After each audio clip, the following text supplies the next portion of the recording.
మంత్రి నారాయణ కుమారుడు నిషిత్ అంత్యక్రియలు ఇవాళ జరగనున్నాయి. ఉదయం 11 గంటలకు నెల్లూరు పెన్నా నదీ తీరంలో అంతిమ సంస్కారాలు నిర్వహిస్తారు. నిషిత్ భౌతిక కాయాన్ని నారాయణ మెడికల్ కాలేజ్ ప్రాంగణంలో ఉన్న నారాయణ నివాసంలో ఉంచారు. నిషిత్ను చివరిసారి చూసేందుకు బంధువులు, ప్రముఖులు, టీడీపీ కార్యకర్తలతో పాటు స్థానికులు పెద్ద ఎత్తున వస్తున్నారు. కాసేపట్లో ఇంటి వద్ద చివరి క్రతువు నిర్వహించి అనంతరం అంతిమ యాత్ర ప్రారంభిస్తారు. నిషిత్ మృతితో నారాయణ కుటుంబం శోకసంద్రంలో మునిగిపోయింది. చేతికి అందొచ్చిన కొడుకు రోడ్డు ప్రమాదంలో చనిపోవడాన్ని జీర్ణించుకోలేకపోతున్నారు.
శోకసంద్రంలో మునిగిపోయిన నారాయణ కుటుంబాన్ని మంత్రులు పరామర్శించారు. లోకేష్, చినరాజప్ప, సోమిరెడ్డి, పరిటాల సునీతతో పాటు పలువురు మంత్రులు, ప్రజాప్రతినిధులు నారాయణను ఓదార్చారు. వైసీపీకి చెందిన పలువురు ఎమ్మెల్యేలు కూడా నారాయణను పరామర్శించారు. మంత్రి కుటుంబానికి సంతాపం తెలియజేశారు.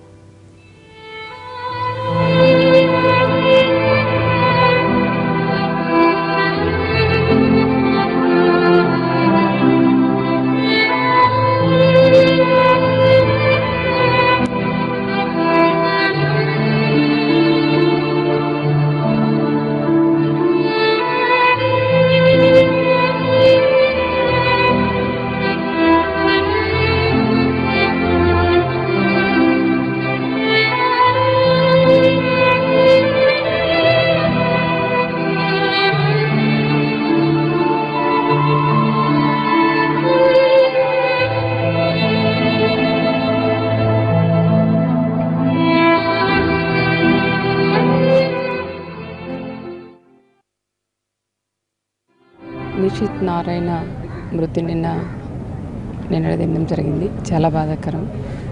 నిన్ననే నేను వచ్చి ఇక్కడ ఆ కుటుంబ సభ్యులను కూడా పరామర్శించింది కూడా జరిగింది. కానీ మనం ఎంతమంది ఓదార్చినా చనిపోయిన వ్యక్తిని అయితే మనం తీసుకురాలేము. కానీ దేవుడు చిన్న చూపు చూసి ఈరోజు బాబాను కూడా తీసుకెళ్ళడానికి చాలా బాధాకరం. ఆ కుటుంబానికి కూడా దేవుడు ఆరోగ్యాలు ఇస్తూ మనోధైర్యం ఇవ్వాలని కూడా నేను కోరుకుంటున్నాను. నిషిత్ అంత్యక్రియలకు సంబంధించి తాజా సమాచారం మా ప్రతినిధి పిఎంఆర్ చంద్రశేఖర్ అందిస్తారు. పిఎంఆర్, అంత్యక్రియలు ఎన్ని గంటలకు ప్రారంభం అవుతాయి?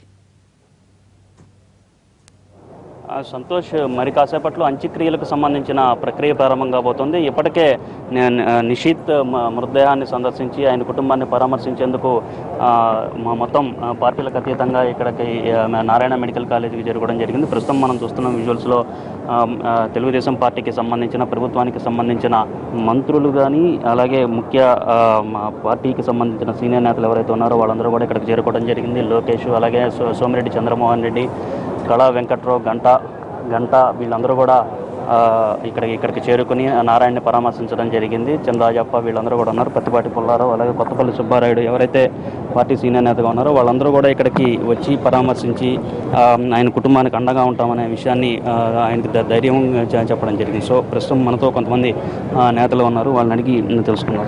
సార్ చెప్పండి, దీన్ని మీరు ఏ విధంగా చూస్తారు? యాక్సిడెంట్లో చనిపోయారు, దీన్ని ఏ విధంగా నారాయణ గారికి తీరని లోటు దీని మీద? ఈ సంఘటన నారాయణ గారికి చాలా తీరినటువంటి లోటు.